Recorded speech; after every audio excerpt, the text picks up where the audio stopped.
आपकी इच्छा शक्ति आपकी आकांक्षाओं में बहुत जबरदस्त फोर्स होती है। आपको उनको सही रास्ता दिखाना है इन द राइट चैनल्स, नहीं तो गड़बड़ होना स्वाभाविक है। इस रास्ते पर चलने के लिए सबसे जरूरी और पहला कदम है आस्क राइट। सही और सच्ची चीजें मांगे या सोचे। इंसान ने अपने आप को ट्रेन कर लिया है कि उसकी इच्छा पूरी नहीं होगी, बट ऐसा बिल्कुल नहीं है। इंसान को वही मिलता है जो वो अपने लिए मांगता है। थोड़ा इधर उधर हो सकता है, but he is on that particular path. एक बार सोच कर देखो, गहराई से सोचो, 5 साल पहले आप क्या सोचते थे और आज आप कहाँ हो या क्या हो। एक बार एक लेडी बड़ी स्ट्रेस में मेरे पास आई और बोली कि मेरी बेटी कहीं ट्रिप पर जाने की जिद कर रही है और मुझे बहुत डर लग रहा है। मुझे बड़ी अजीब सी फीलिंग आ रही है, पर मेरी बेटी मान नहीं रही। वो जिद करके बैठी है कि जाना है, मैं क्या करूं। मैंने उनको बोला कि आप अपने डर को उस पर थोप रही हैं, आप सही नहीं कर रहे हो और आपका डर, आपका फियर कहीं ना कहीं कुछ गलत अट्रैक्ट कर रहा है, क्योंकि इंसान जिस चीज से डरता है वो जरूर उसके साथ होती है। मैंने उनको बोला प्लीज आप सब डर को भूल जाओ, सब भगवान पर छोड़ दो और बोलो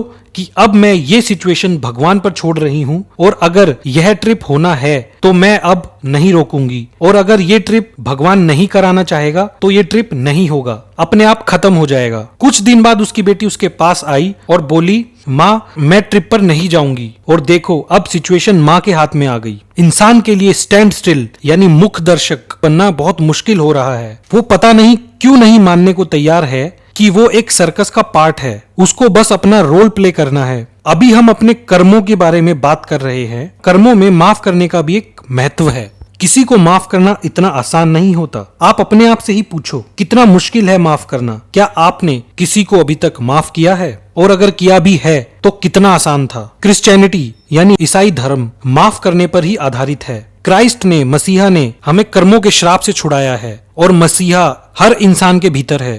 थैंक यू। अगर आपको वीडियो अच्छी लगी तो प्लीज सब्सक्राइब माइंड एक्ट।